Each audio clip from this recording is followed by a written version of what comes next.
everyone! Welcome again to my channel. So we're going to Rotterdam today. It's a sunny day. A very nice day today. So I hope you guys have a nice day also. But we're heading to the station going to Rotterdam. See you then!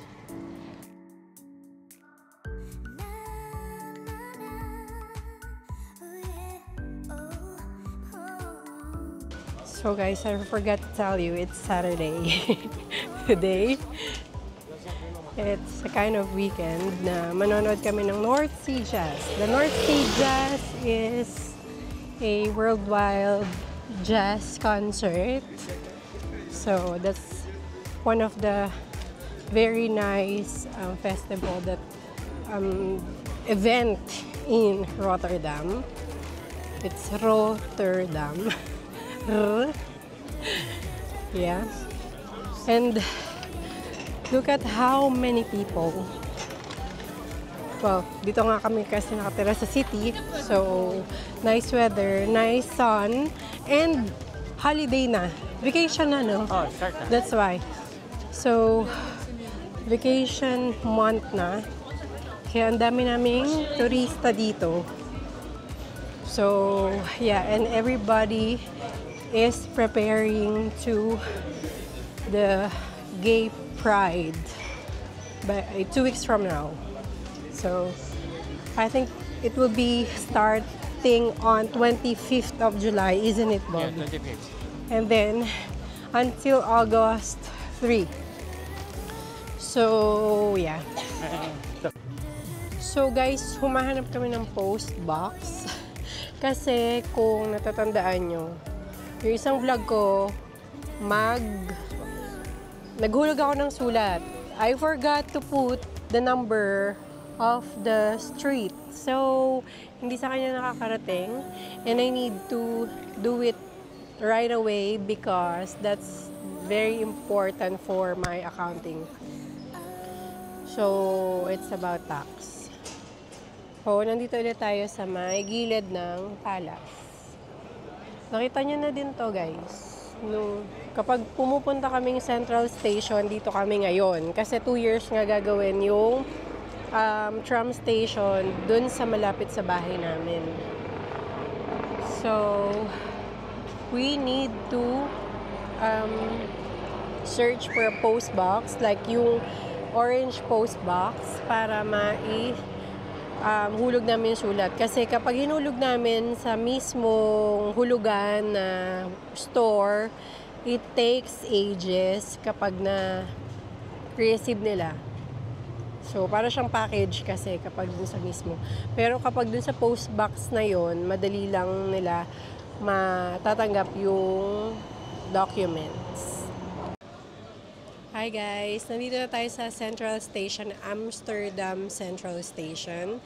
So, hinihintay na lang namin for about 10 minutes yung train going to the Rotterdam Central Station.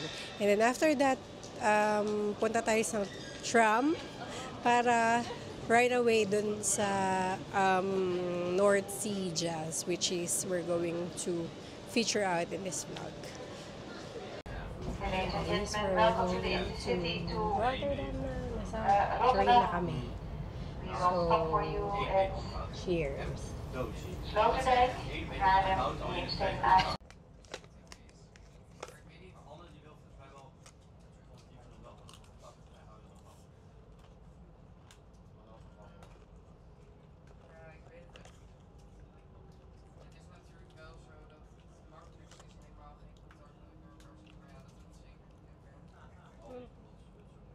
Nag-ano pa ng Sloterdijk? Maar ik ben wel blij dat zij niet het soort uit elkaar zijn gedrukt. Maar ze zijn niet vreemd gegaan. Station Amsterdam Sloterdijk. So, nasa Rotterdam Station na tayo. Medyo maingay kasi dito na nagsisimula yung North Sea Jazz na concert. Sa station pa lang. This is Rotterdam Central Station.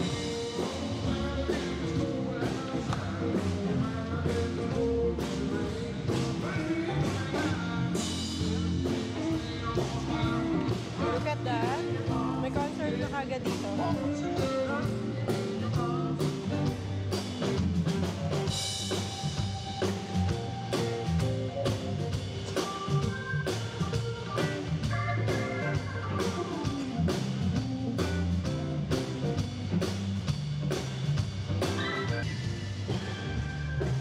So, not yet the concert, but sa station meron ng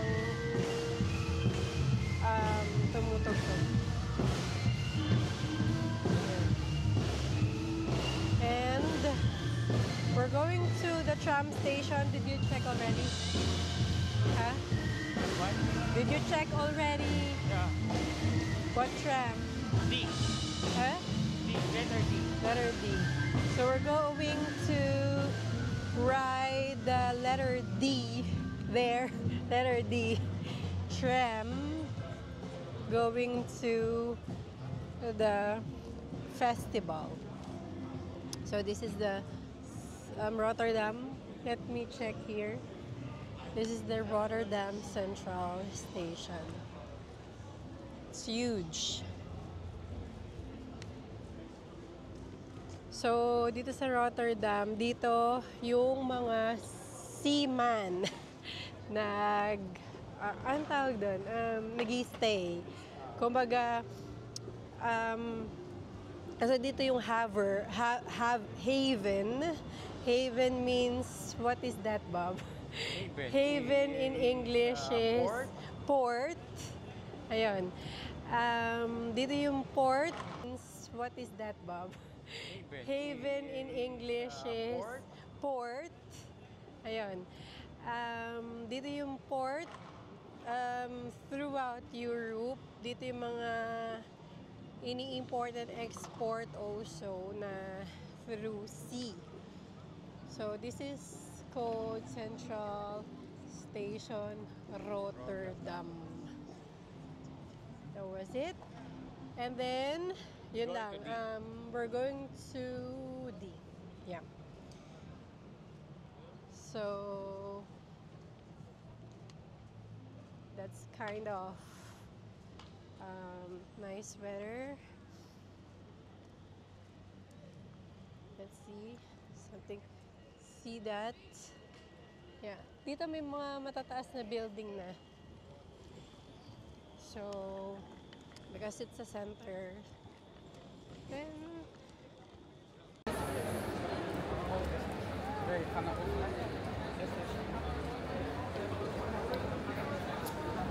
papunta na kami sa festival. Ang daming tao. Kita mo. Guys, look at that. People napupunta din sa festival.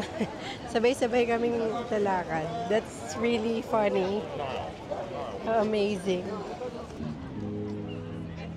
So guys, ito yun. Rotterdam Ahoy. So, meron tong ticket, guys. Yan. Rotterdam, welcome. Whole tickets. Day plus 3-day ticket. These are... So, guys, di pa kami nag-lunch. Nintay ko si Bob because he's always on... needs to pee all the time. Yeah, we're inside of the entrance and may mga locker din sila, guys, pero hindi na namin kailangan ng locker. Yeah, this is the hall, but I don't know if we can vlog here inside, but for sure outside because it's a different jazz music.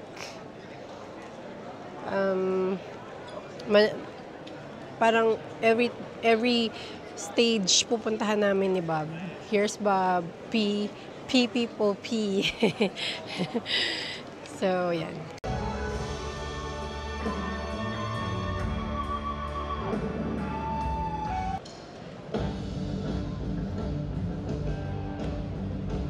So guys, dito yung mga pagkain nila, food and drinks. Just they have the Yeah, they have an Aisha, ice cream, fries, burgers, and hot dogs. They call it hot dog. Why? Can we eat here? Yan. So, galing na kami sa Nile. Yung mapapanood nyo before this, Nile yon. It was cool. Really cool. So, you need to eat. Yeah. Guys, kakain muna kami. Pero kapag nandito kayo, magdala na lang kayo ng pagkain. Kasi this is 11.25 euros each. So, 22.50 plus a 7 euros price with mayo. So, super mahal niya kung ayaw mo magbalab or mamahalan kayo. Dala ka ng yung food or sandwich. Kasi very expensive.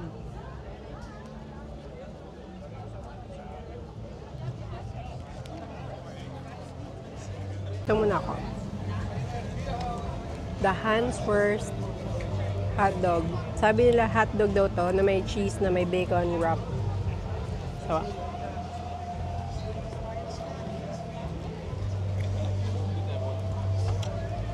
basta.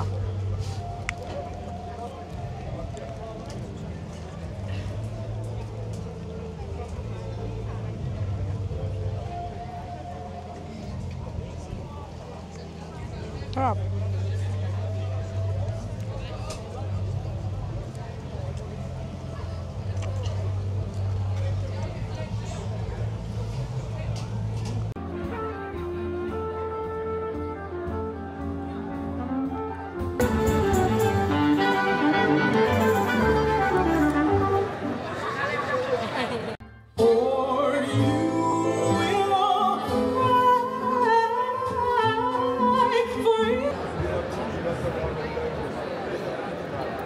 Good afternoon, North Sea.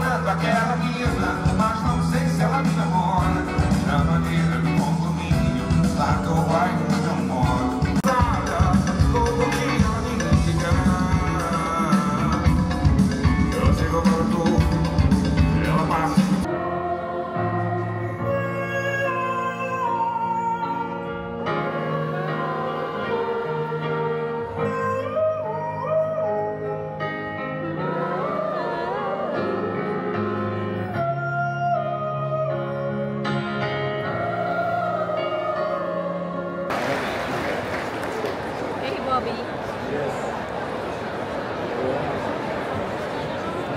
Yep. Beautiful people. One more time for Jacob Collier.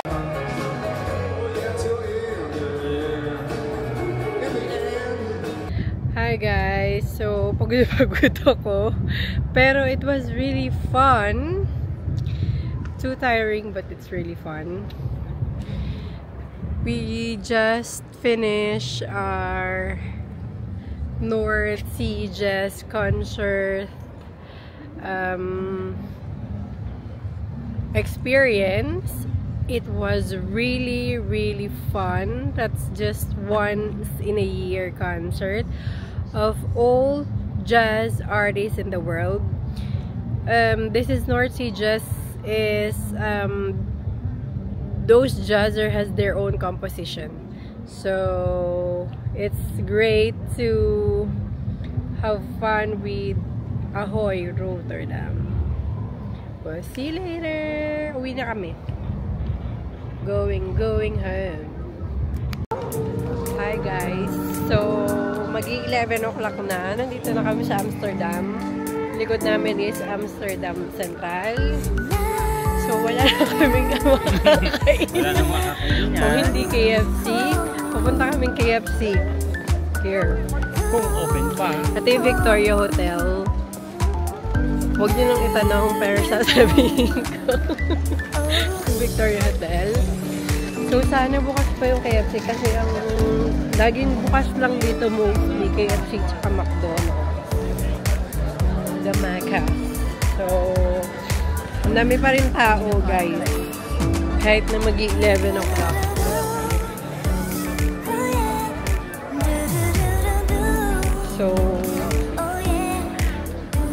Actually, may mga restaurants pa dito. Kaso yung kumain ng spaghetti sa 11 o'clock. Oo, sa 11 o'clock. So, lamig actually. Anong degrees? Wala akong dalang jacket. Below 20 na eh. Parang nasa 15. 19. So, 19. Feels like... Hindi, tsaka naka-aircon tayo doon. Feels like 17. No? Naka-aircon. Tama lang, sakto lang. Sa bagay, mas malamig nung bumaba ako. Tama lang. Pero, yeah. Siguro kasi hindi pa ako naglalakad ulit. Ano feeling mo, pogi mo? Feeling lang. Masama ba mag-yung feeling? Ano yung tingin? Kaya lang. Tinitingnan ko lang kung open yan. Guys, dahil pa namin nakatulog. Yeah. Siguro minamoy ko chongke. Pero ganito. Oo, amoy chongke sa totoo lang. Well, sa totoo lang, kung maglalakad kayo dito sa Amsterdam, ihanda nyo na yung sarili nyo kasi for sure amoy chongke. So,